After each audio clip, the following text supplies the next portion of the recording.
राज्यसभा सांसद एवं president ICCR Shri Vinay Sahasrabuddhe ji और हमारे अखिल भारतीय सह संगठन मंत्री Shri V Satish ji, member secretary ICSR professor V K Malhotra, Shri Ravindra Sathe जी, जगदीश यादव जी, श्री राम चोलिया, श्री पाशा पटेल, श्री भूपेंद्र चुड़ात्मा जी और श्री प्रदीप डी गांधी और इस सभागार में मौजूद सभी सम्मानित देवियों एवं सज्जनों, जैसा मुझे बताया गया है कि रामभाऊ मालगी प्रबोधनी इस संस्था के द्वारा यह कार्यक्रम आयोजित किया गया है।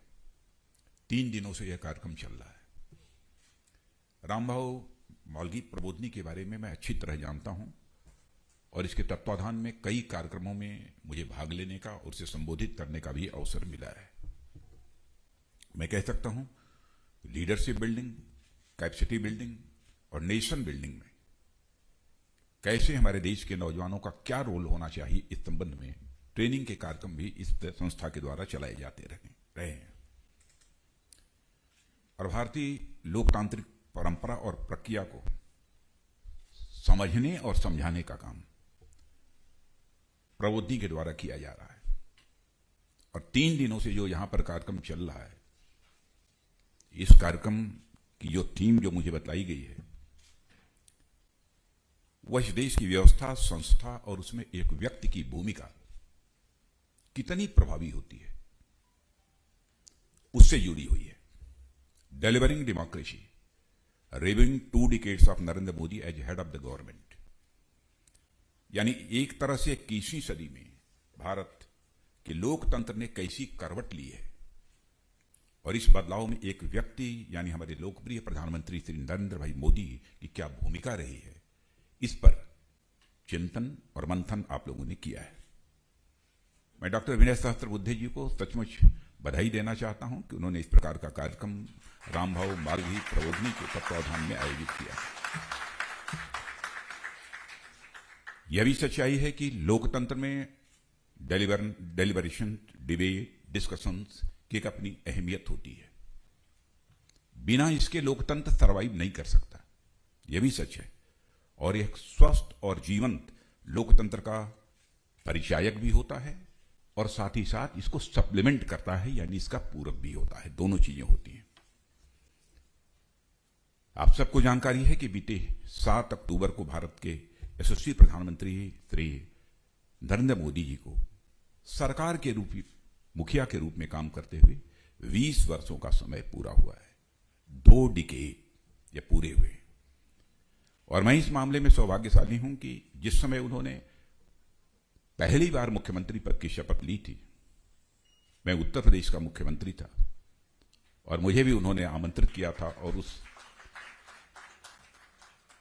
शपथ ग्रहण समारोह में भाग लेने के लिए मैं गया था। शायद भूपेंद्र जी चुड़ात्मा ने वहां पर मौजूद थे, उन्होंने देखा होगा। जहां तक मोदी जी को मैं समझ पाया हूं, कुछ आगे बात कहने के पहले मैं कहना चाहूंगा, आपने महसूस किया होगा कि आजाद भारत में पॉलिटिक्स और पॉलिटिशियंस, इन दोनों के समक्ष सबसे बड़ी चुनौती जो रही है, जिसे मैं मानता हूं, वह क्राइसिस ऑफ क्रेडिबिलिटी रही है। नेताओं के कृति और कथन, नेताओं के वर्ड्स और डीड्स में अंतर होने के कारण ही भारत की राजनीति और भारत के नेताओं पर से जनता का विश्वास धीरे धीरे कम होता चला गया, समाप्त होता चला गया। बहुत कम लोग यकीन करते थे बातों पर। मैं कह सकता हूं कि स्वतंत्र आजाद भारत की राजनीति में नरेंद्र भाई मोदी ने बहुत बड़ा काम किया, बहुत बड़ा काम किया। इस क्राइसिस ऑफ क्रेडिबिलिटी को उन्होंने एक चैलेंज के रूप में स्वीकार किया और इस चैलेंज पर उन्होंने विजय भी प्राप्त की। आप एक भी काम ऐसा नहीं बतला सकते जो उन्होंने कहा हो और किया ना हो। वर्ड्स और डीड्स, कृति और कथन में या कोई अंतर नहीं रहा है। कोई व्यक्ति किसी संस्था अथवा किसी कार्यक्रम विशेष के लिए अथवा किसी देश के लिए कुछ कंट्रीब्यूट करना चाहता है तो प्राथमिक पहली यह आवश्यकता होती है कि अपनी क्रेडिबिलिटी कॉमन मासेस के अंदर स्टैब्लिश करे। और उन्होंने अपनी क्रेडिबिलिटी स्टैब्लिश की। क्षमा कीजिएगा, हमारा कुछ गला खराब चल रहा था, पानी दे दीजिएगा। मुझे खराब होता नहीं, ये पहली बार गड़बड़ है और दो दिन से गड़बड़ है। और हमारे पूर्व प्रधानमंत्री, ये एक जो ये प्रथम विश्व युद्ध हुआ था, उसको जीतने के बाद ब्रिटेन के जो पूर्व प्रधानमंत्री रहे मिस्टर विंस्टन चर्चिल, उनके नाम से आप सभी परिचित हैं। उन्होंने एक बात कही थी कि हमारे सामने जो सबसे बड़ा अपोजिशन है वो क्या है? सबसे बड़ा अपोजिशन है opposition of circumstances and events, यानी प्रतिकूल परिस्थितियों का और घटित होने वाली घटनाओं का। यही हमारा सबसे बड़ा अपोजिशन है। और मैं मानता हूं कि हर नेता के जीवन में इस प्रकार की चुनौतियां आती हैं और आती रहेंगी। अंतर इस बात का यह होता है कि आप उस चुनौती से हार मानते हैं या चुनौती पर विजय प्राप्त करने के लिए आप अपनी तरफ से एफर्ट करते हैं। मैं मोदी जी के बारे में कह सकता हूं, बहुत सारी चुनौतियां उनकी जिंदगी में आई, लेकिन कभी भी चुनौतियों के सामने उन्होंने घुटना नहीं टेका है, बल्कि चुनौतियों पर उन्होंने विजय प्राप्त की है। और मैं उनके बारे में यह भी कह सकता हूं, उन्होंने जिस तरह से उन चुनौतियों का सामना किया, वो इफेक्टिव लीडरशिप और इफिशिएंट गवर्नेंस की एक केस स्टडी है। जिस तरीके से उन्होंने अपनी भूमिका निभाई है, वह एक इफेक्टिव लीडरशिप और इफिशिएंट गवर्नेंस की एक केस स्टडी है। और मैं तो चाहूंगा, और शिक्षा के क्षेत्र में काम करने वाले लोग भी इस संबंध में विचार कर सकते हैं कि मैनेजमेंट के स्कूल में तो सचमुच इस केस स्टडी के रूप में पढ़ाया जाना चाहिए। मैं तो यह भी सुझाव देना चाहता हूं। गुजरात के मुख्यमंत्री के रूप में शपथ लेने के बाद उनके सामने सबसे बड़ी चुनौती जो भुज की थी, उसके बारे में बहुत लोगों ने चर्चा की होगी।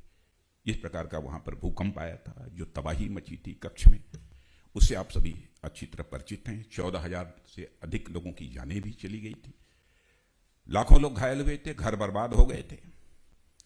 लोगों को लगता था कि अब इस कच्छ को रीबिल्ड कर पाना यह मुश्किल है, अब यहां कुछ नहीं हो सकता है। रिलीफ और रिहैबिलिटेशन एक बहुत बड़ी चुनौती लग रही थी, लेकिन जिस तरीके से उन्होंने उस चुनौती पर विजय प्राप्त की है, मैं कह सकता हूं कच्छ भुज की सूरत बदलने में कामयाबी हासिल की है तो हमारे नरेंद्र भाई मोदी ने आपको कामयाबी हासिल की है। साथियों, आज हम पूरे देश में इंफ्रास्ट्रक्चर और अर्बन प्लानिंग की दृष्टि से जो रिवॉल्यूशन देख रहे हैं, उसकी ओर मैं आपका ध्यान आकर्षित करना चाहूंगा। मैं आदरणीय अटल बिहारी वाजपेयी जी की भी यहां पर आपको याद दिलाना चाहता हूं। हर व्यक्ति के जहन में यह बात होगी कि उन्होंने हिंदुस्तान में चौड़ी चौड़ी सड़कें, नेशनल हाईवे बनाने का सिलसिला उन्होंने प्रारंभ किया था और यह भी तय किया था कि हिंदुस्तान के हर गांव को पक्की सड़कों से जोड़ा जाएगा। इसको लोग याद करते हैं। लेकिन वहीं पर अर्बन प्लानिंग की दृष्टि से मुख्यमंत्री रहते हुए जिसने सबसे प्रभावी भूमिका इस देश में निभाई थी, वह नरेंद्र भाई मोदी थे। गुजरात में उन्होंने इसकी भूमिका निभाई। और मैं कह सकता हूं कि मोदी जी ने गुजरात में अर्बन प्लानिंग की एक नई परिभाषा ही गढ़ डाली थी, एक नई डेफिनेशन ही उसको दे डाली थी।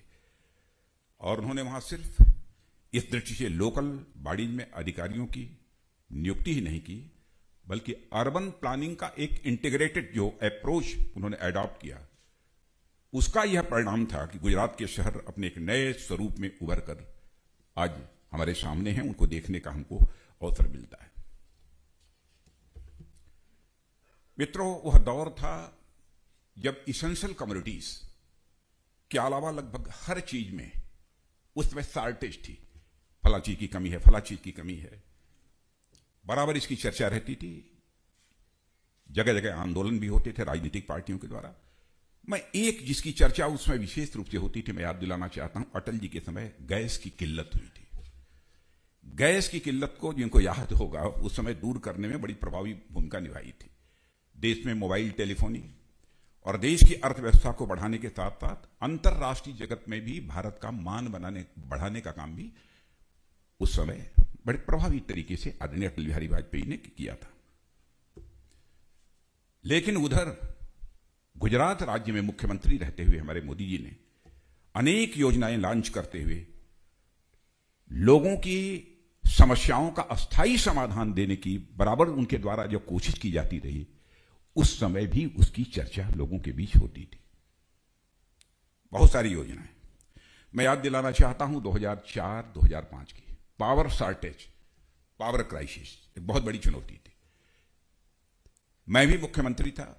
सच्चाई है कि मुझे उत्तर प्रदेश के लोगों को रोशनी देने के लिए, बिजली मुहैया कराने के लिए दूसरे राज्यों से, केंद्र से हमको बिजली खरीदनी पड़ती थी, फिर भी हम पूरी 24 घंटे बिजली नहीं दे पाए। लेकिन जिस तरीके से 24 घंटे मुख्यमंत्री ज्योतिर्ग्राम योजना के अंतर्गत मोदी जी ने गुजरात के लोगों को बिजली मुहैया कराने का काम प्रारंभ किया, मैं समझता हूं कि वह अपने में उस समय एक बहुत बड़ी उपलब्धि मानी जाती थी, बहुत बड़ी उपलब्धि मानी जाती। यह उनकी ही इफोर्ट और उनके इमेजिनेशन का ही यह परिणाम था कि उन्होंने उस पावर क्राइसिस के ऊपर विजय प्राप्त कर ली। 24 घंटे बिजली की उपलब्धता, गुजरात वासियों की उद्यमशीलता और साथ ही साथ ऊर्जा को पारदर्शी व्यवस्थाएं देकर उन्होंने मुख्यमंत्री रहते एक ऐसा सफल गवर्नेंस मॉडल खड़ा किया था जिसे मीडिया में उस समय लोग कहना प्रारंभ कर दिए थे, यह मोदी मॉडल है, यह गुजरात मॉडल है। मुख्यमंत्री थे उस समय ही उन्होंने कहना लोगों ने प्रारंभ कर दिया था, यह मॉडल गुजरात मॉडल है, बिजली के बारे में मोदी मॉडल है, यह कहना प्रारंभ कर दिया था। मित्रों, मैं मानता हूं कि समय की कोई अपनी पहचान नहीं होती है, उसे पहचान मिलती है उसके उपयोग से और उसके उपयोगिता से, उसी से पहचान मिलती है। मोदी जी के पिछले 20 वर्षों के कामकाज को, उनके निर्णयों को, पहले गुजरात को और अब भारत को मैं कह सकता हूं कि एक नई पहचान मिली है। और उनके नेतृत्व में गुजरात के हर एक गांव, हर एक शहर, हर एक कस्बे में जो कुछ भी प्रगति हुई है उनकी कल्पनाशीलता के ही से मैं परिणाम मानता हूं। और लोगों को इस डेवलपमेंट प्रोजेक्ट को ओन करने और साथ ही साथ उसमें अपना पूरा योगदान देने के लिए बराबर उन्होंने प्रेरित किया है। उसके लिए जो आवश्यक इंसेंटिव्स हो सकते थे, इंसेंटिव्स दिया है। यदि मुझे एक वाक्य में कहना हो तो मैं कह सकता हूं कि चुनौतियों को अवसर में बदल देने की अद्भुत कला यदि किसी के पास है तो हमारे प्रधानमंत्री नरेंद्र भाई मोदी के पास है।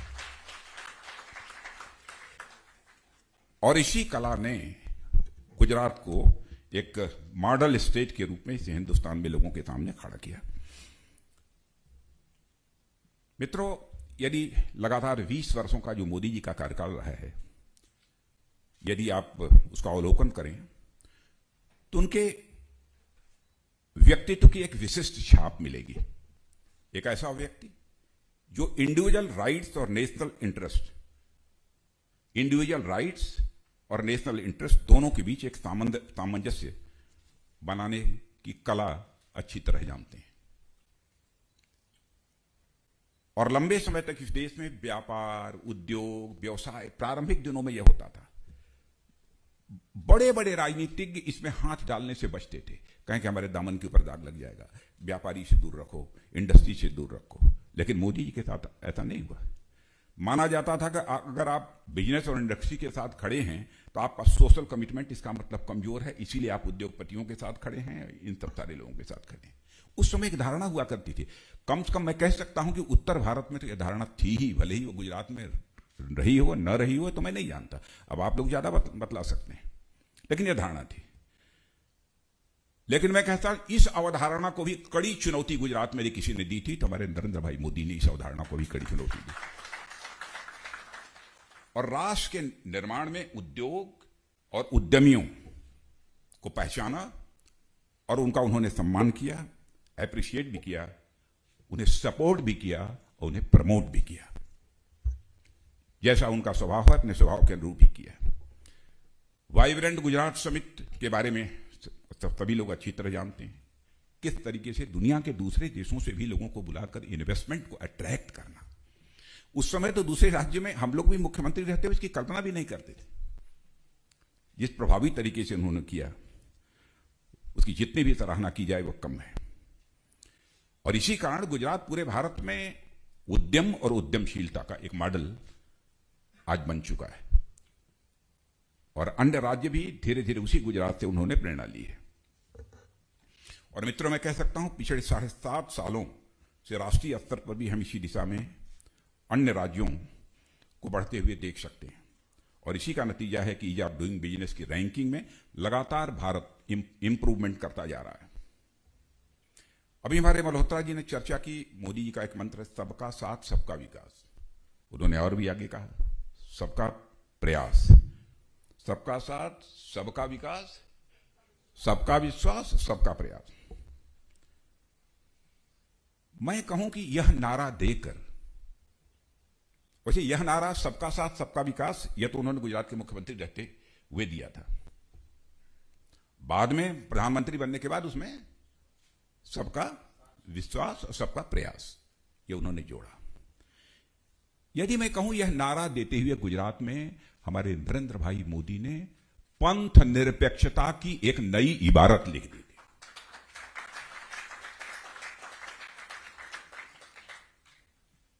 अब सेकुलरिज्म का शाब्दिक अर्थ पंथ निरपेक्षता वो सही नहीं है, उसका कुछ और हो सकता है, लेकिन यह नहीं हो सकता है।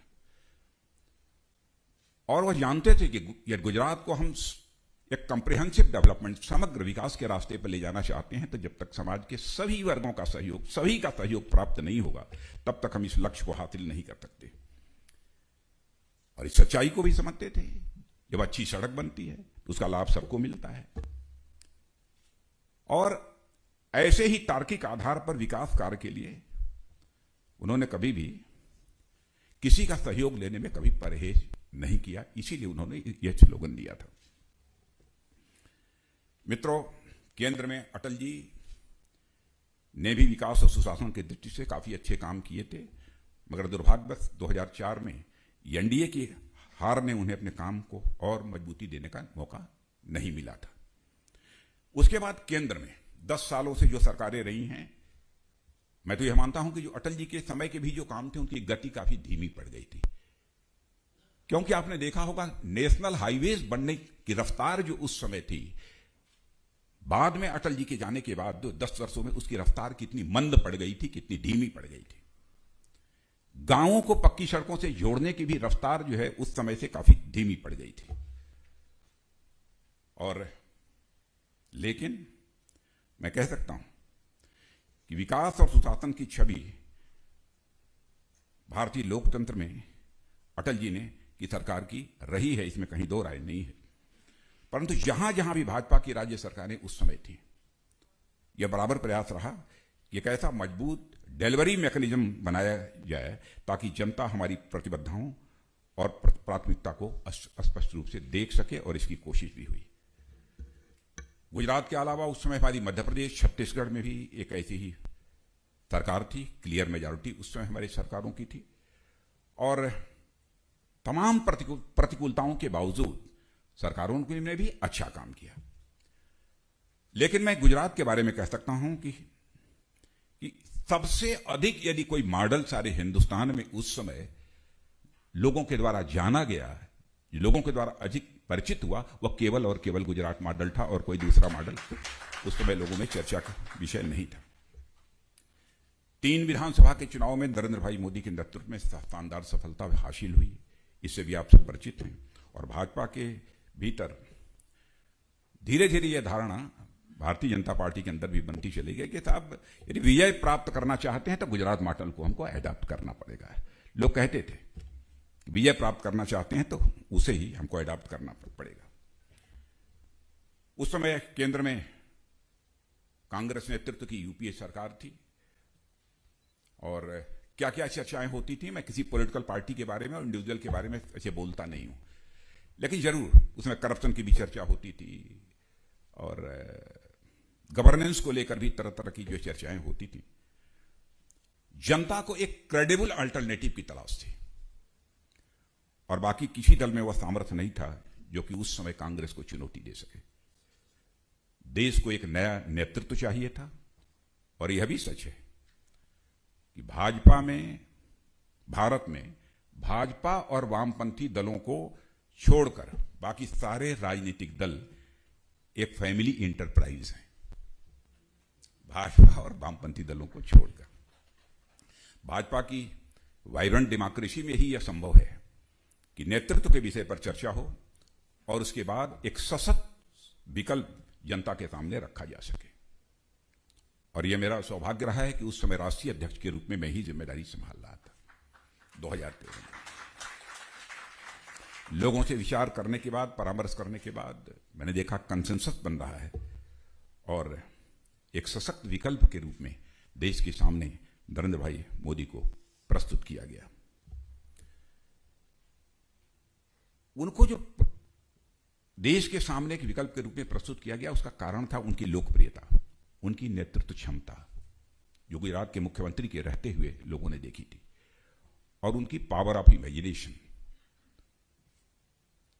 काल्पनिक क्षमता और दूरदर्शिता, और एक प्रशासक के रूप में, एडमिनिस्ट्रेटर के रूप में उनकी ख्याति और साख तो गुजरात के मुख्यमंत्री के रूप में सारे देश भर में पहले ही स्थापित हो चुकी थी। बल्कि दुनिया के दूसरे देशों में भी हम लोग जाते थे तो लोग कहते थे गुजरात के मुख्यमंत्री के बारे में। 2014 के चुनाव में क्या हुआ आप सब अच्छी तरह जानते हैं, उस डिटेल में भी जाने की कोई जरूरत नहीं है। 2019 के लोकसभा चुनाव में क्या हुआ वह भी आप अच्छी तरह जानते हैं। आज हम 2021 के समापन की तरफ हैं, यानी लगभग 12.5 साल गुजरात के मुख्यमंत्री के रूप में, और अब देश के प्रधानमंत्री के रूप में 7.5 साल पूरे कर चुके श्री नरेंद्र भाई मोदी एक ऐसे मुकाम पर हैं जहां वे भारत ही नहीं दुनिया के सबसे लोकप्रिय नेताओं में गिने जाते हैं, ऐसे मुकाम पर। और उनके नेतृत्व में चल रही सरकार में मुझे बहुत करीब से उनकी कार्यशैली, उनकी कार्यक्षमता और कार्यकुशलता को देखने, समझने और अनुभव करने का मित्र मुझे अवसर मिला है। इसलिए जब मैं ही पीछे पलटकर 2013-14 की तरफ देखता हूं तो मुझे लगता है कि उस समय उनके बारे में भले ही मुझे लगता था, मगर उनके बारे में मुझे बहुत कम जानकारी थी, यह मैं अब महसूस करता हूं। उस समय मुझे लगता था, आज 7 काम करने के बाद लगता था उस समय उनके बारे में मैं कम जानता था। यह तो उससे भी अधिक है। पहले पार्टी के अध्यक्ष के रूप में और केंद्र सरकार में अब मंत्री के रूप में हूं। लगभग 7.5 वर्षों से लगातार उनके साथ काम करने का मुझे अवसर मिला है, और मैं कुछ बातों की यहां पर चर्चा भी करना चाहूंगा। निर्णय लेने की क्षमता तो अद्भुत है। जोखिम उठाने से नरेंद्र भाई मोदी कभी डरते नहीं, अद्भुत है। और जिसे कल्पकता कहते हैं, काल्पनिक क्षमता, वह भी अद्भुत है। और डिसाइसिव और इमेजिनेटिव, इनकी दो ये बहुत बड़ा गुण मैं मानता हूं। मित्रों, धारा 370, हम भारतीय जनता पार्टी ही नहीं, भारतीय जनसंघ में जब हम लोग थे तब भी हम लोग धारा 370 को समाप्त करने की बात करते थे। लोग कहा करते थे जब भी चुनाव आता है तो ये जनसंघ और भाजपा वाले धारा 370 की बात अपने संकल्प पत्र में जरूर कहते हैं, न इस पर ये कुछ कर पाते हैं न भविष्य में ये कुछ करेंगे, लेकिन लोगों को गुमराह करते हैं। और सच्चाई है कि एक बार मैंने मोदी जी से भी चर्चा की थी। मैंने भी धारा से 370, चूंकि मैं पार्टी का अध्यक्ष था, मेरे ही देखरेख में उस सारा घोषणा पत्र तैयार हुआ था। 2019 में भी जो घोषणा पत्र तैयार हुआ उसकी कमेटी का चेयरमैन मैं ही था। मैं तो तब तक तो मुझे मालूम हो गया था गाड़ी किस दिशा में जाने वाली है।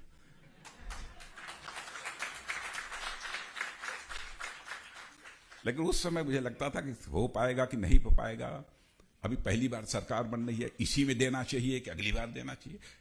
लेकिन मोदी जी ने कहा कि नहीं, हम देते चले आ रहे हैं, तो बिल्कुल तो संकल्प पत्र में देना चाहिए। और देखा मैंने भाई, चुटकी बजाकर धारा 370 को समाप्त कर दिया। लोग कहते थे धारा 370 समाप्त होगी तो कश्मीर जल उठेगा। क्या क्या बातें होती हैं। मैं समझता हूं छिटपुट घटनाओं को छोड़कर जम्मू कश्मीर में सब मिला जुलाकर अभी छिटपुट घटनाओं को कुछ छोड़कर शांति है। यह सच है कि हमारी जो विरोधी ताकतें हैं उनके अंदर छटपटाहट है। कश्मीर घाटी में आतंकवादियों का मनोबल टूट चुका है, यह बात मैं दावे के साथ मैं कहता हूं। अब पाकिस्तान के लाख चाहने के बावजूद कश्मीर के मुद्दे पर अब कोई समर्थन नहीं जुटा पा रहा है। और मैं कह सकता हूं कि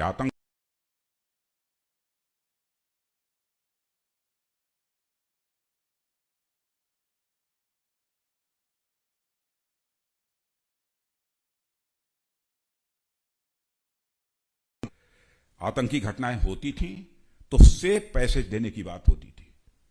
पाकिस्तान के खिलाफ मैच खेलने या न खेलने पर बात होती थी। अब हालात बदल गए हैं। हमारी सरकार ने साफ कहा है, आतंकवाद और बातचीत दोनों एक साथ नहीं चल सकते। और पिछले कई सालों से पाकिस्तान के साथ बातचीत हमारी बंद है। अब हम मैच खेलने न खेलने की बात नहीं करते, बल्कि हमने दो टूक शब्दों में कह दिया है, आतंकवाद के खिलाफ कार्रवाई होगी, सीमा के इस पार भी होगी, जरूरत पड़ी तो सीमा के पार।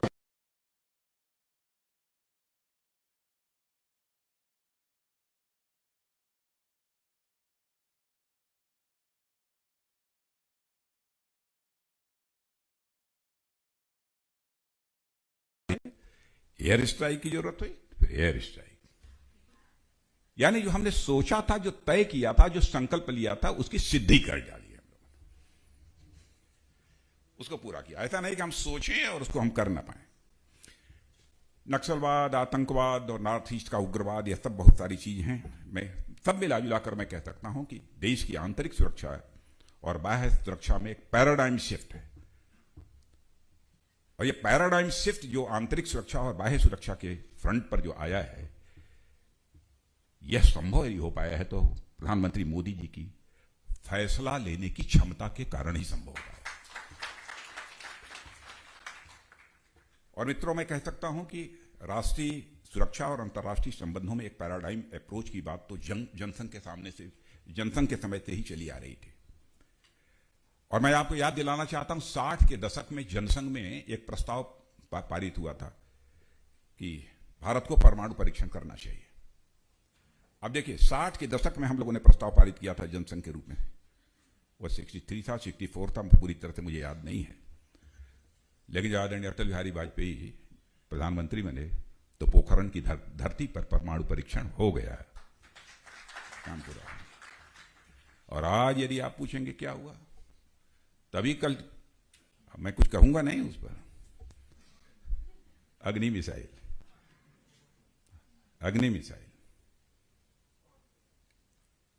अब अग्नि मिसाइल क्या है, कैसे है, अब समझ आप लोग खुद ही जानते हैं। मैं इसके बारे में कुछ नहीं बोलूंगा।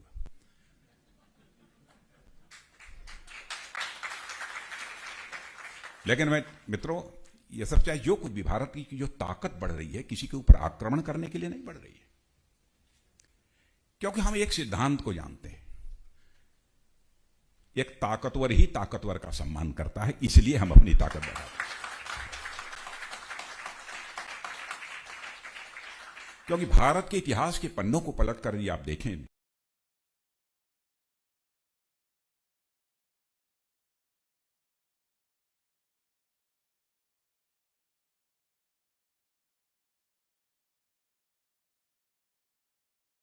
इतिहास रहा है और इसमें गौरवशाली इतिहास रहा है। और भारत ही दुनिया का इकलौता देश है जिसने भारत की सीमा में रहने वाले लोगों को ही अपने परिवार का सदस्य नहीं माना है, बल्कि पूरे विश्व की धरा पर रहने वाले लोगों को अपने परिवार का सदस्य मानते हुए वसुधैव कुटुंबकम, the whole world is a family, यह संदेश देने का काम यदि किसी ने किया है तो भारत ने किया है। तो मनसा वह नहीं है। मैं ये कह रहा था, उसमें परमाणु परीक्षण हुआ था, अग्नि मिसाइल लॉन्च हो, कठोर फैसला, जीएसटी, बहुत पहले से जीएसटी की चर्चा चली आ रही थी। अटल जी के समय भी इस पर काफी बातचीत हुई थी, नहीं हो पाया। मित्रों, इसमें कहीं दो राय नहीं कि जीएसटी एक प्रोग्रेसिव टैक्स रिफॉर्म है, लेकिन वोट बैंक की पॉलिटिक्स की हमारे प्रधानमंत्री ने चिंता नहीं की, देश की चिंता की और उन्होंने इस रिफॉर्म को जो है कर डाला। वन नेशन वन टैक्स की व्यवस्था देते हुए जीएसटी को प्रभावी तरीके से लागू कर दिया। जीएसटी लागू होना, मैं मानता हूं कि एक टैक्स रिफॉर्म है जिसे तमाम आलोचनाओं के बावजूद इसे लागू किया गया। मगर इसका मतलब यह नहीं कि हम इसमें सुधार नहीं करना चाहते हैं। जहां जहां जरूरत होगी सुधार की, और सुधार भी करेंगे। और आप देख रहे हैं कि जीएसटी में लगातार सुधार हो भी रहा है।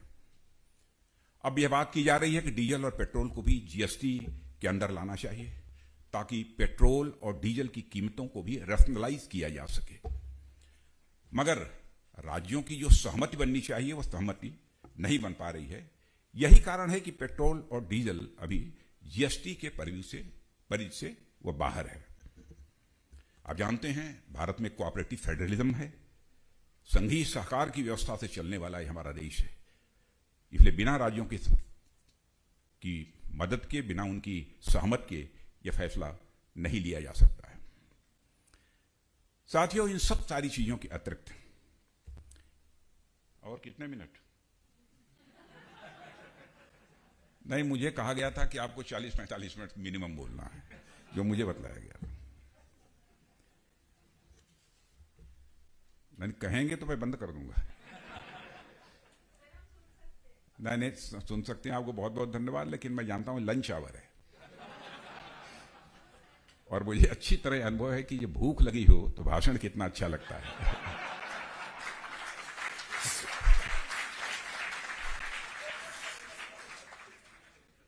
लेकिन 2 बजे तक यदि भोजन न मिले तो भूख कम हो जाती है। इसलिए मैं कोशिश करूंगा कि 2 बजे के बाद तक मैं जाऊं।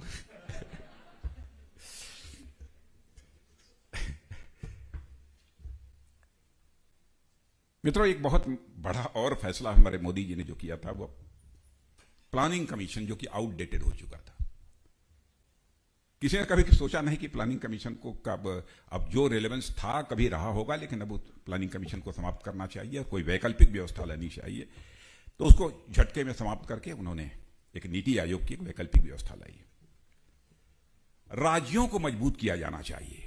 कोऑपरेटिव फेडरलिज्म में राज्यों को जितना अधिक से अधिक हो सके उनको ताकत दी जानी चाहिए। यह हेल्दी अप्रोच हमारे प्रधानमंत्री की रही है। और 14th फाइनेंस कमीशन में जो टोटल टैक्स कलेक्शन था, जो पहले टोटल टैक्स कलेक्शन का 32% जो राज्यों को जाता था, हमारे प्रधानमंत्री ने कहा कि नहीं 42% अब राज्यों को जाएगा। यानी राज्यों के पास अधिक संसाधन होने चाहिए इस आधार पर। और साथियों, भारत जैसे देश में लोकतंत्र की सफलता के लिए आवश्यक है कि यहां की 135 करोड़ जनता के जो लोग गरीब हैं उन्हें भी मान, सम्मान, स्वाभिमान का जीवन जीने का उन्हें अवसर मिले। मोदी जी ने एक प्रचारक के रूप में, एक भाजपा कार्यकर्ता के रूप में लंबा समय अपना जनमानस के बीच बिताया है। और उसके पहले का प्रचारक नहीं थे, उसके पहले का, उसकी चर्चा मैं बाद में करूंगा। वो समझते हैं कि गरीबी कोई स्टैटिस्टिक्स नहीं है, सांख्यिकी नहीं है, या सिर्फ एक सामाजिक समस्या नहीं है, बल्कि एक बहुत ही कड़वा, अपमानजनक और अमानवीय यह एक अनुभव है। और उनके लिए गरीबी उस जिल्लत का नाम था जिसे लाखों करोड़ों महिलाओं को हर रोज खुले में शौच करते समय झेलना पड़ता था। इस काम को शौचालय बनाकर पूरा किया है। उनके लिए गरीबी एक रसोई घर में धुएं में खाना बनाती हुई, 200 सिगरेट के बराबर दम घोटने वाली धुएं में खाना बनाती हुई महिलाओं, लाखों करोड़ की महिलाओं के फेफड़े को जो जलाता था, यह गरीबी थी उनके लिए। इसको दूर करने के लिए घर घर में गैस मुहैया कराने का, गरीबों के घर में भी गैस मुहैया कराने का काम प्रधानमंत्री ने किया।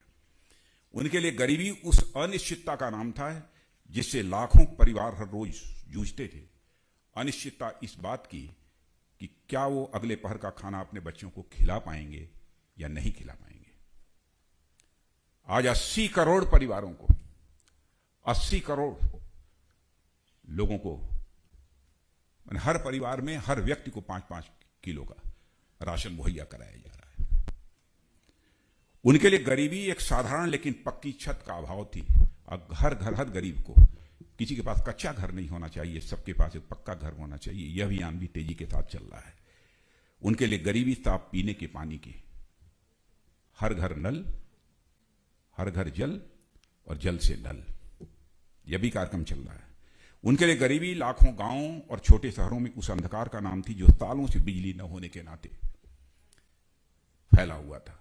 और आपको जानकर खुशी होगी कि मित्रों, अब 18,000 ऐसे गांव थे जहां पर की बिजली पहुंची ही नहीं थी। उन सब सारे गांव में बिजली मुहैया कराई। उनके लिए गरीबी एक ऐसी महिला की लाचारी थी जिसके पास रोजगार पैदा करने का इरादा तो था, मगर इसके लिए उसके पास धन का अभाव था। उनके लिए गरीबी उस कर्ज में फंसे उन लाखों छोटे व्यवसायियों की बेबसी थी जो ऊंचे दरों पर कर्ज लेने के लिए मजबूर थे। इन सारी चीजों की मैं जो चर्चा कर रहा हूं कि हर समस्या का समाधान मोदी जी ने प्रस्तुत किया है, उस डिटेल में मैं नहीं जाना चाहता। यह मोदी जी के अपने जीवन का अनुभव था जो उन्होंने राष्ट्र निर्माण और लोक कल्याण की अपनी नीतियों के रूप में उसे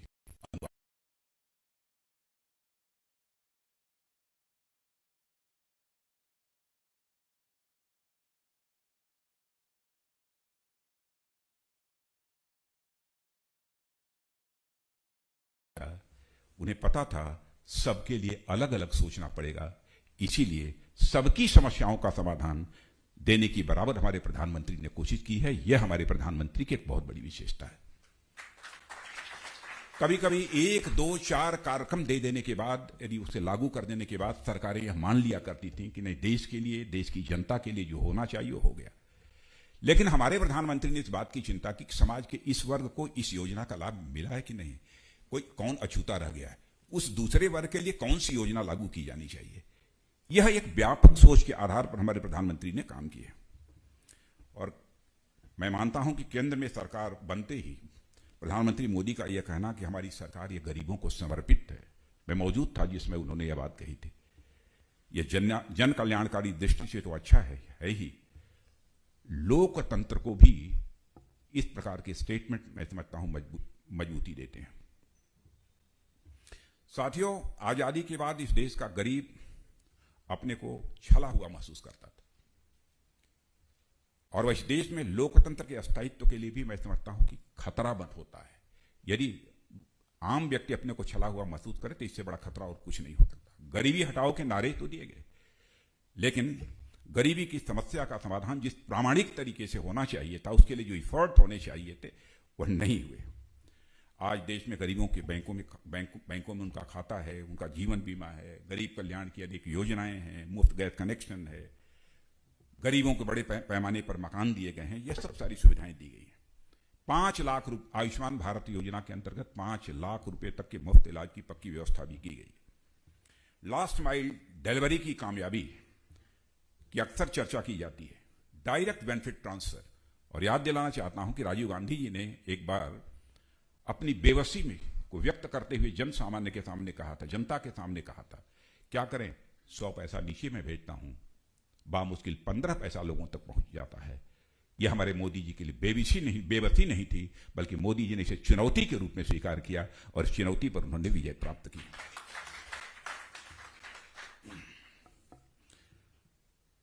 मित्रों, मोदी जी की एक और बड़ी खूबी जिसकी मैं यहां पर चर्चा करना चाहता हूं,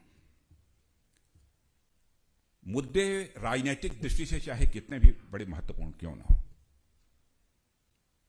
इस बात की चिंता नहीं करते हैं कि राजनीतिक दृष्टि से इसका लाभ मिलेगा या नहीं मिलेगा। ऐसे मुद्दों को भी वह टच करते हैं, ऐसे मुद्दों पर भी वह प्रभावी कार्य करते हैं जिनका कि वोट से कोई रिश्ता संबंध नहीं होता है। उदाहरण के लिए मैं कहूं, स्वच्छता अभियान।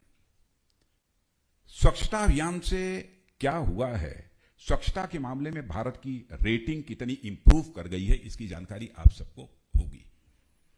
स्वयं ही हाथ में झाड़ू लेकर देश का प्रधानमंत्री शायद पहली बार सड़कों के ऊपर निकला होगा और झाड़ू लगाने का काम प्रारंभ किया, और बराबर उसकी मॉनिटरिंग, रिव्यू करना कि इसमें किस हद तक की प्रोग्रेस हुई है, यह बराबर हमारे प्रधानमंत्री ने किया है, यह मैंने देखा है।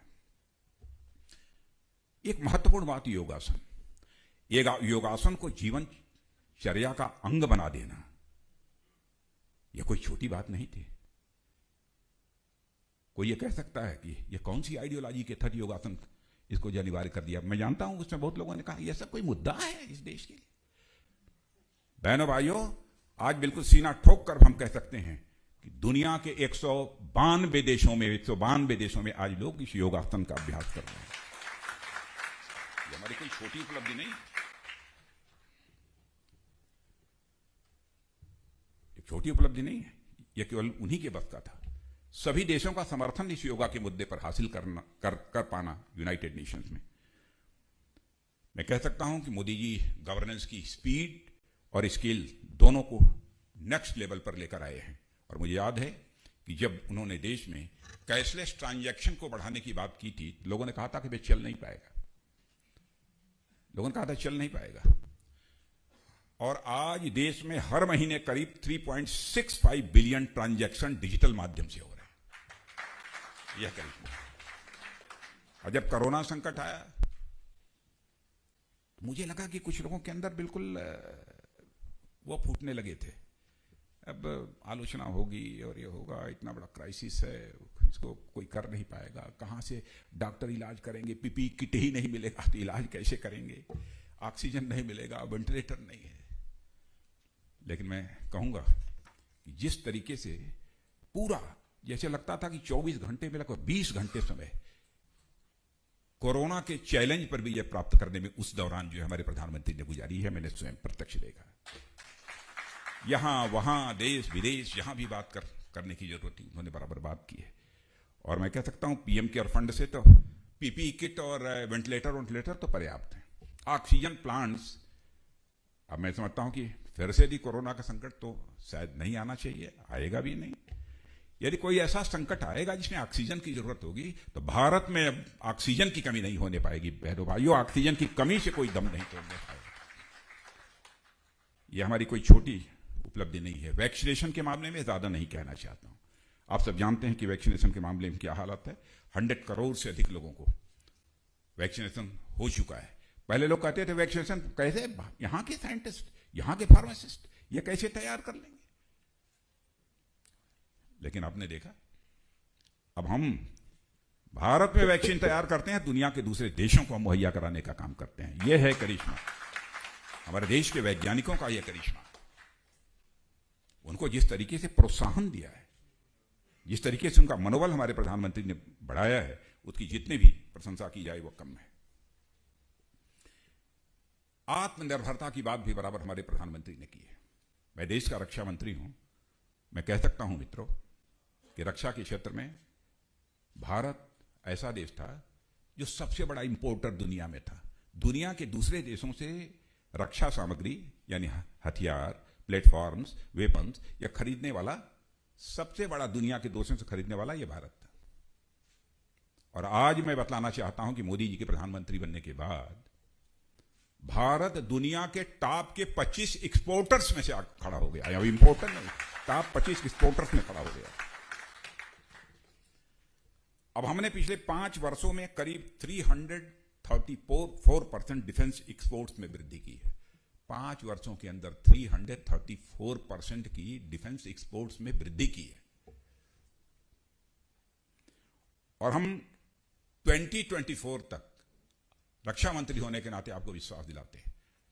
कोरोना की प्रतिकूल परिस्थितियां आई, उसके बावजूद हमारा टारगेट यह है कि हम 35,000 करोड़ तक का हम डिफेंस एक्सपोर्ट के इस टारगेट को हम अचीव करेंगे। यह सब कुछ हो पाया है तो अपने प्रधानमंत्री के मार्गदर्शन, उनकी दृढ़ इच्छा शक्ति के परिणाम स्वरूप हो पाया है। वोकल फॉर लोकल बहुत आपने सुना होगा। भारत की में बनी वस्तुओं का उपयोग करें, उपभोग करें, यह भी हमारे प्रधानमंत्री का आग्रह था। लोग समझते थे क्या होगा इससे, अरे देश के नौजवानों को रोजगार तो मिलेगा। मैंने देखिए कार्यक्रमों के माध्यम से समस्याओं का समाधान कैसे निकाला जा सकता है, यह हमारे प्रधानमंत्री की सोच रही है। स्वदेशी की चर्चा तो बहुत लंबे समय से होती चली आ रही है। गांधी जी ने भी स्वदेशी की चर्चा की थी। और मैं आपको याद दिलाना चाहता हूं 100 साल पहले और उसके बाद लगभग 60 साल पहले पंडित दीनदयाल उपाध्याय ने भी स्वदेशी की बात कही थी। 90 के दशक ने भाजपा ने भी इस मुद्दे को बढ़ चढ़ कर उठाया। अब मोदी जी ने स्वदेशी 4.0 की बात की। 3 बार तो पहले लोग कर चुके हैं, चौथी बार उन्होंने कहा है। अब प्रधानमंत्री मोदी जी इसको नए कंटेक्स्ट और सब टेक्स्ट के साथ लेकर आए। यह स्वदेशी 4.0 किसी के विरोध में चलाया जा रहा अभियान नहीं है, बल्कि यह मित्रों एक ऐसा पॉजिटिव प्रयास है जिसमें आप स्वदेशी के माध्यम से लोकल ब्रांड्स और लोकल प्रोडक्ट्स को और अधिक मजबूती देने का काम कर रहे हैं। और साथियों, आर्थिक उदारीकरण के बाद अब देश को आर्थिक सशक्तिकरण की जरूरत है, जिसकी जमीन आत्मनिर्भर भारत अभियान और वोकल फॉर लोकल के अभियान से ही तैयार की जा रही है। यदि हम सशक्त भारत बनाना चाहते हैं तो बिना इसके संभव नहीं है। मैं एक उदाहरण देना चाहता हूं तेजस विमान का। तेजस विमान के बारे में बीच में रफ्तार, जब हमारी सरकार नहीं थी तो उसके बनने की रफ्तार बहुत धीमी पड़ गई थी। लाइट कम्बैट एयरक्राफ्ट है। अटल जी ने इसका नाम, इस प्लेन का नाम, इस फाइटर एयरक्राफ्ट का नाम तेजस दिया था। यह नाम अटल जी ने दिया है। लगभग 10 साल तक यह उपेक्षा का शिकार रहा। लोग तेजस की खूबियों की चर्चा नहीं करते थे, बल्कि तेजस की कमियों की लोग चर्चा करते थे। नरेंद्र मोदी के नेतृत्व में सोच बदली और तेजस की खूबियों को मजबूती दी जा रही है और खामियों को दूर किया जा रहा है। काफी हद तक दूर कर लिया गया है।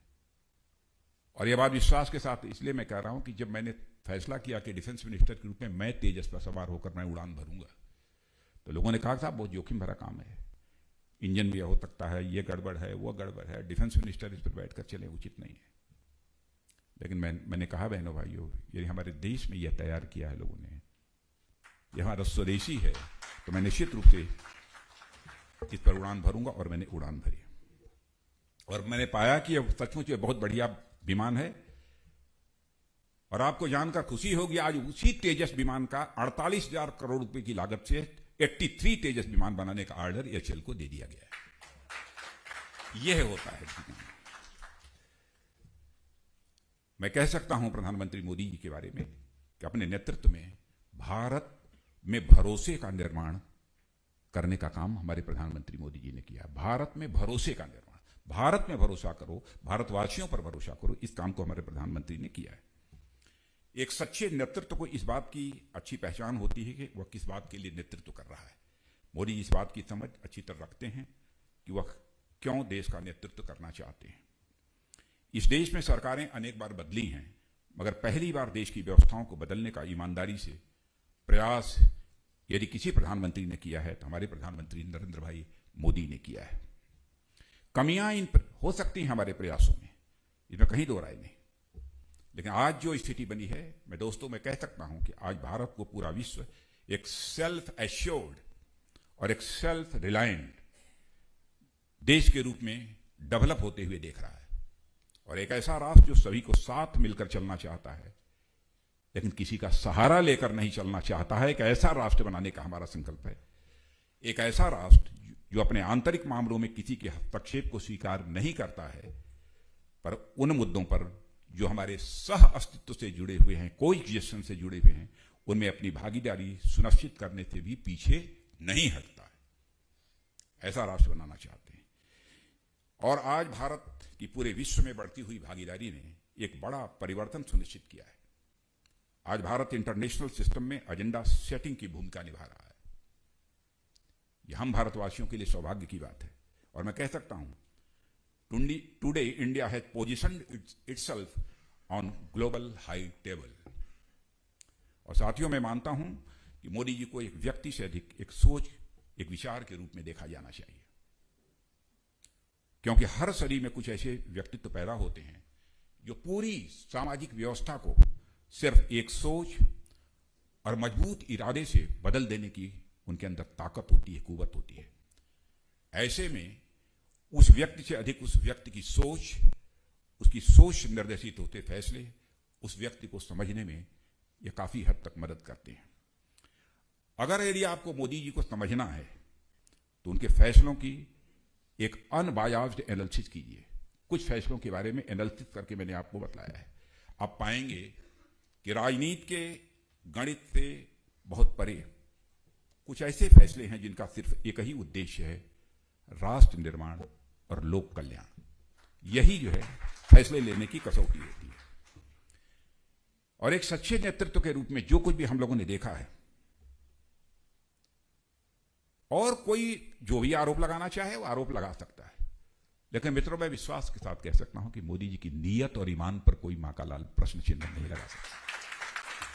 नीयत और ईमान पर नहीं कह सकता है कि इन्होंने इस काम को ऐसे किया है, ये किया है, ऐसे किया होता ज्यादा, वैसे किया होता, लेकिन इंटेंशन और इंटीग्रिटी पर जो है कोई प्रश्न चिन्ह नहीं लगा सकता।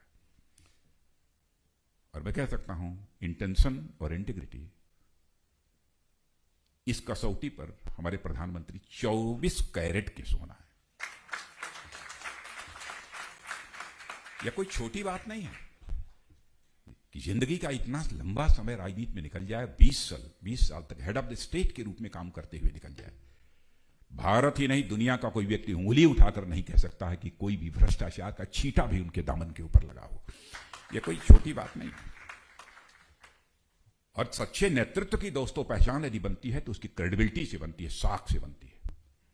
हमेशा वह उदाहरण प्रस्तुत करता है कि हमें क्या करना है। वह यह नहीं कहता है डू एज आई से, वह कहता है डू एज आई डू। हमारा प्रधानमंत्री यह नहीं कहता डू एज आई से, हमारा प्रधानमंत्री कहता है डू एज आई डू। यह है कॉन्फिडेंस, यह है कॉन्फिडेंस हमारे प्रधानमंत्री के अंदर। जब मोदी जी स्वच्छता की बात करते हैं दोस्तों, योग की बात करते हैं, परिश्रम की बात करते हैं, साफ नीयत सही विकास की बात करते हैं, तो वे केवल बात ही नहीं करते, वो अपनी जिंदगी में उसे जिसे उतारा है, जिसे उतारते हैं, वही बातें वह करते हैं। जब मोदी जी नए आत्मनिर्भर भारत का विजन रखते हैं तो वे सबके साथ, सबके विकास, सबके विश्वास के साथ साथ सबके प्रयास पर भी जोर देते हैं। और यही डिलीवरिंग डेमोक्रेसी का स्वरूप भी है। और मैं मानता हूं कि 20 वर्षों के समय में मोदी जी ने डेमोक्रेसी को डिलीवरी के लिए कैसे तैयार किया जाता है, इसका एक बढ़िया उदाहरण भारत ही नहीं पूरी दुनिया के सामने रखा है।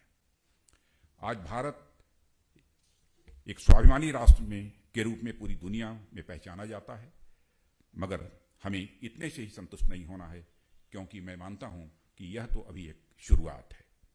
हमारा अगला लक्ष्य है कि भारत $5 ट्रिलियन की इकॉनमी बनना चाहिए। पैंडेमिक न आया होता तो शायद 2024 तक हम इस टारगेट को अचीव कर लिए होते, लेकिन हम पूरी तरह आश्वस्त हैं। 2024 के साल, 2 साल, 3 साल और इधर उधर हो सकते हैं, लेकिन हम इस टारगेट को अचीव करेंगे। अब देश में इकॉनमी रिकवरी साफ दिखाई दे रही है। कोरोना के क्राइसिस के बाद आप वो देख रहे हैं, स्वाभाविक है कि $5 ट्रिलियन की हम इकॉनमी के टारगेट को अचीव करने में अब ज्यादा विलंब नहीं होगा। मित्रों, मेरा यह मानना है कि हाल के भारत के राजनीतिक इतिहास में भारत के समाज और इसके मनोविज्ञान को जितनी समझ मोदी जी में है वो अतुलनीय है। इस बात की तरफ आपका ध्यान आकर्षित करना चाहूंगा। भारत के राजनीतिक इतिहास में भारत के समाज और उसके मनोविज्ञान की जितनी समझ मोदी जी में है वह अतुलनीय है। यह कहना अतिशयोक्तिपूर्ण नहीं होगा कि महात्मा गांधी के बाद मोदी जी एक ऐसे नेता हैं जिन्होंने भारतीय समाज और इसके मनोविज्ञान पर गहरी पकड़ रखी है, जो ठोस और व्यापक अनुभवों के ऊपर आधारित है। और इसकी मुख्य वजह यह है, क्यों, कारण क्या है, अन्य लोग क्यों नहीं कर पाए। महात्मा गांधी की भी मैं मानता हूं कि एक आध्यात्मिक पृष्ठभूमि थी, और मोदी जी के बारे में भी कहना चाहता हूं कि यह स्थिति उनकी बन पाई है, यह ताकत उनके पास यदि आ पाई है तो उनकी आध्यात्मिक पृष्ठभूमि के कारण ही बन पाई है। बहुत लोगों को मालूम होगा कि आध्यात्मिक पृष्ठभूमि की बात मैं क्यों कर रहा हूं। लोगों की सेवा करने का एक तड़पन जिस तरीके की उनकी दिल में रहती है, गरीबों की विशेष रूप से, और एकाएक बोल जाना कि हमारी सरकार ये गरीबों के प्रति समर्पित है, यह यदि सोच है तो आध्यात्मिक पृष्ठभूमि के कारण ही है। मित्रों, 1 मिनट मैं लेना चाहूंगा। बहुत सारे यहां पर आप सब इंटेलेक्चुअल्स यहां पर बैठे हैं, यंगस्टर्स भी हैं। अध्यात्म की बात यदि मैं कर रहा हूं, स्पिरिचुअलिज्म की यदि मैं बात कर रहा हूं, तो लोग समझेंगे मंदिर में जाकर पूजा करना, मस्जिद में जाकर इबादत करना, यही सब अध्यात्म है। यह अध्यात्म नहीं है। भूलिए मत, मनुष्य मन प्रधान प्राणी होता है। अध्यात्म को और भी परिभाषित कर सकता हूं, लेकिन केवल एक वाक्य में परिभाषित करना चाहता हूं। एलिवेशन ऑफ मन इज अध्यात्म। मन का उन्मन होना, मन का बड़ा होना, यही अध्यात्म है।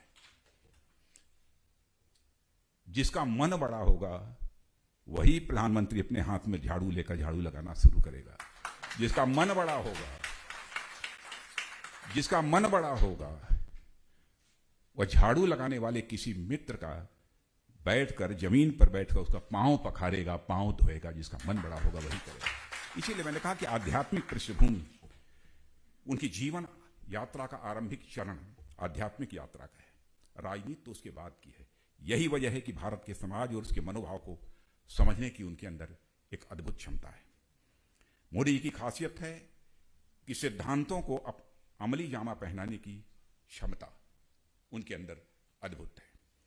चाहे अयोध्या का राम मंदिर हो, चाहे कश्मीर का विषय हो, धारा 370 को निष्क्रिय होना हो, इन सभी बदलावों में रूढ़िवादिता के बजाय उन्होंने प्रोग्रेसिव अप्रोच को जनमानस तक पहुंचाया है और उसमें कामयाबी हासिल की है। और मैं कह सकता हूं कि अपने राजनीतिक जीवन में संगठन और समय के महत्व को भी उन्होंने समझा है। संगठन को बनाना और उसकी जरूरतों के हिसाब से अपने आप को ढालना उनकी एक अद्भुत क्षमता है।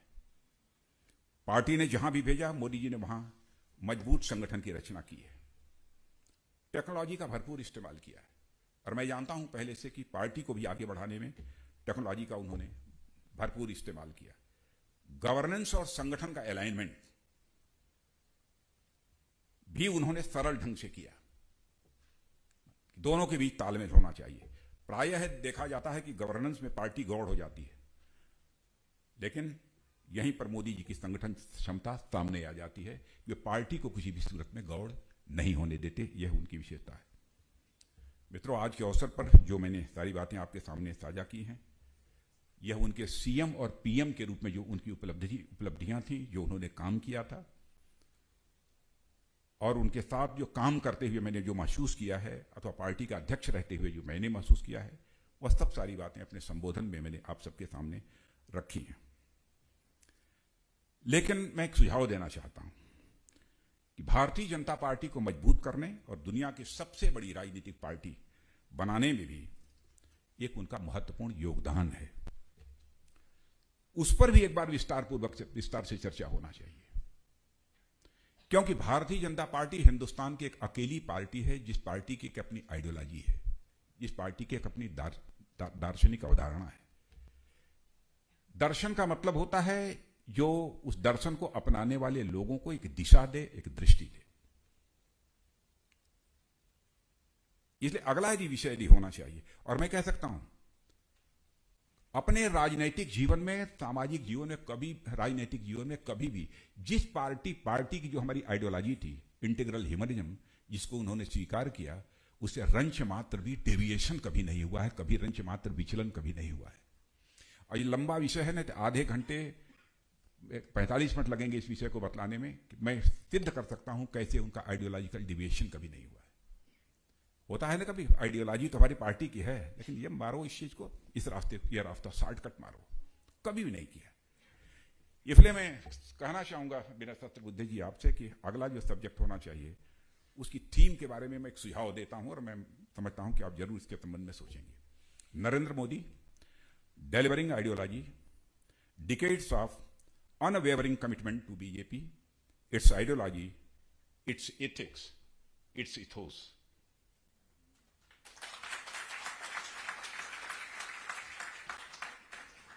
मित्रों, इस अवसर पर मैं समझता हूं कि इससे ज्यादा कुछ कहने की जरूरत नहीं है।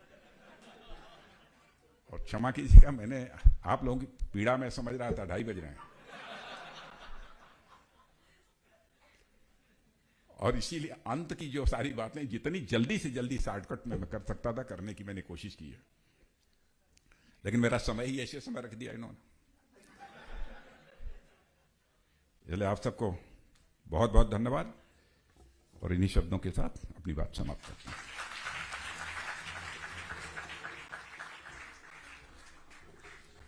बहुत बहुत धन्यवाद आदरणीय राजनाथ जी, आप यहाँ पर आए और हम सबका हौसला बढ़ाया। आपके हृदय से आभार व्यक्त करता हूँ। इसके साथ मंच पर उपस्थित सभी गणमान्यों का हृदय से Subscribe to our channel by clicking the subscribe button. Click the bell button and enjoy the latest uploads from our channel.